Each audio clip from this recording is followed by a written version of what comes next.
Good day everyone. So today I'm going to make a plain wall using an ANSYS Workbench 2024, specifically a 3D model, and it's composed of the temperature, total heat flux, and especially the result.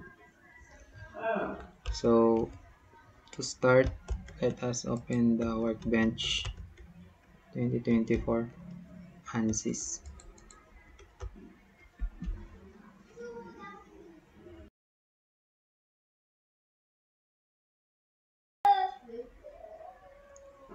Double click lang po natin tong steady state thermal. Then may lalabas na icon. Then yung sa engineering data po, okay naman po ito. Naka-steel structured naman po ito. Tapos right click natin yung geometry. Yung sa akin po kasi, dito na ako sa geometry. Dito na ako mismo sa ANSYS gagawa ng plain wall. Right click, then gagamit po tayo ng design modular geometry. Hintayin lang po natin mag-load.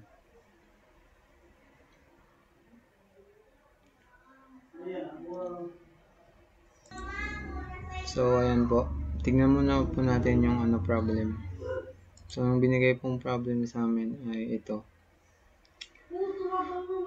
So, each side po ng plain wall ay may 1 meter, 1 meter by 1 meter po. So, bali 1 by 1 yung size niya. Tapos, sa class namin, ito po yung range ng class namin. So, nasa 31 to 40 po ang range ako. Kaya, sa 31 to 40, pang 34 ako. Therefore, yung percentage ko ay nasa 40%, which means yung sa 34. 40% of 100. Tapos, may given x po kami na 2 meters. So, ito po yung 2 meters sa baba. 2 meters.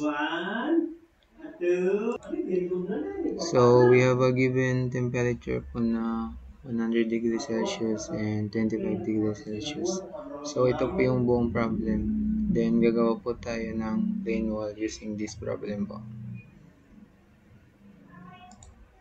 So, to start, click po yung XY plane. Then, yung sa point of view natin. Then, click sketching. Click rectangle.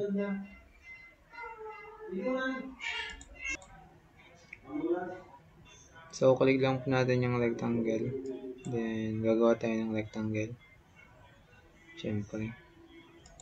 So, pagkatapos makagawa ng rectangle dimension.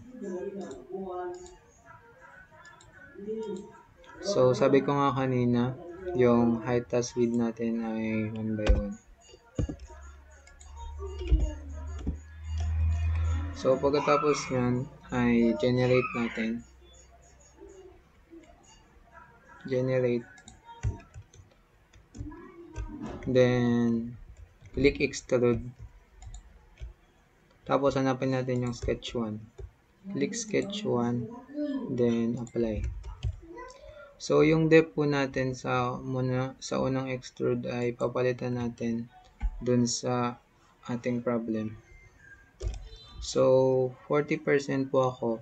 Yung 40% ko ay times ko siya sa x ko, which is 2 meters. So, 2 times 0.40 is equals to 0.8.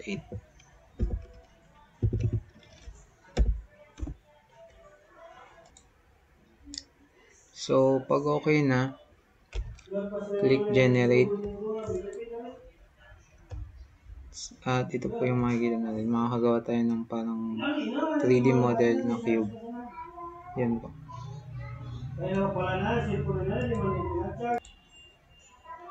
Next step po ay add natin yung face nitong unang rectangle po. Click lang natin to. Then, apply natin sa unang face. So, pag nagawa na natin yan ay click natin tong sketching. Then, gawa tayo ng another rectangle.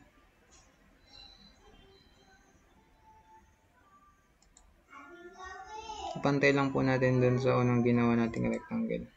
So, pag nagawa natin yan, ay click generate. Then, gaya ng dati, click extrude. Tapos, hanapin natin yung pangalawang sketch, which is itong pangalawang rectangle. Click sketch 2, apply. Then, yung sa depth, kung kanina 0.8, ito na yung ginawa ko kanina ay yung sa 40% ko. So, ito yung parang magsilbing kabuuan ng aking plane wall. So, yung nakuha kong 0.8 ay ita-times ko lang, ay ima-minus ko yung x ko sa 0.8 naman. So, magiging answer niya is 1.2 meters.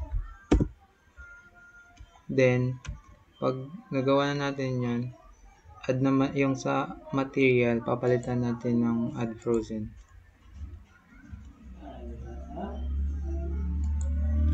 Para may pakita yung pagkahati ng plane wall. So, magiging kalabasan niya ay ganito po. Para na siyang 3D cube, pero like, rectangle. Ganun po, ang prism.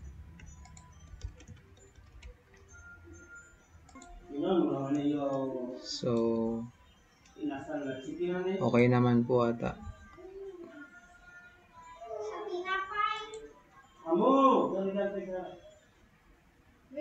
Generate na po natin. So, ito na po yung kabuuan niya. So, nakagawa na tayo ng plane wall 3D. So, doon na po tayo sa model. So, as you can see, naka-check na po. Then, click model. Double click.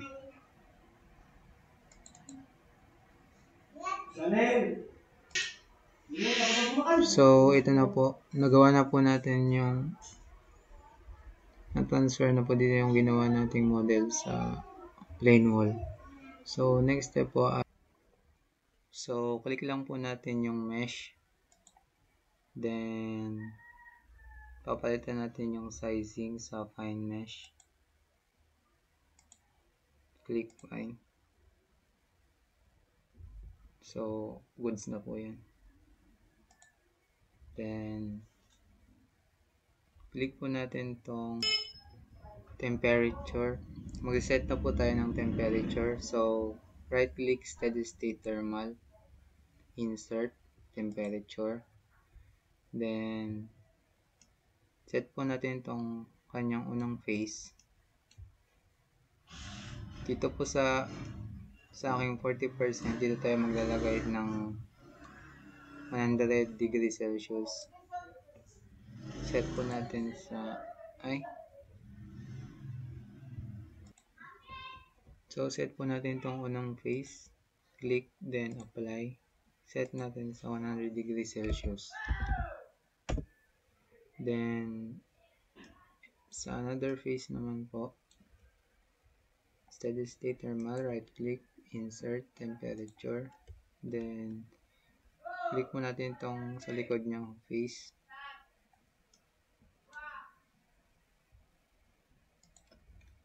Then, apply. Set po natin sa 25 degrees Celsius. Then, pag okay na, right click natin itong solution. Then, insert thermal temperature. Then, solve. Hintayin lang po natin matapos.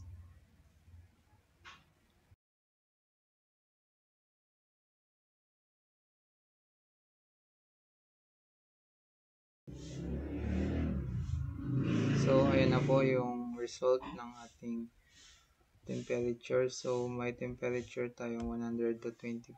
Yung minimum niya is 25 degrees Celsius. Then, yung maximum is 100 degrees Celsius. Then, in between ay may measure tayong 33.33 degrees Celsius. So, yung sunod naman po ay yung heat flux. Right click solution, insert thermal, then total heat flux. Then, solve. So, ito na po yung kanyang total heat flux.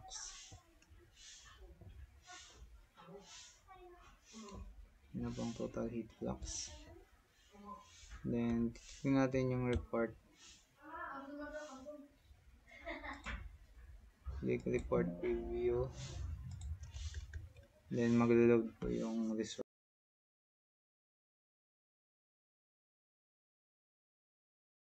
So, kasama na rin po dito yung thermal conductivity, total heat flux, then yung temperature. Lahat-lahat po yung sa report dito sa na-solve nating plane wall. So, yun lang po. Thank you for listening and have a good day. Thank you po.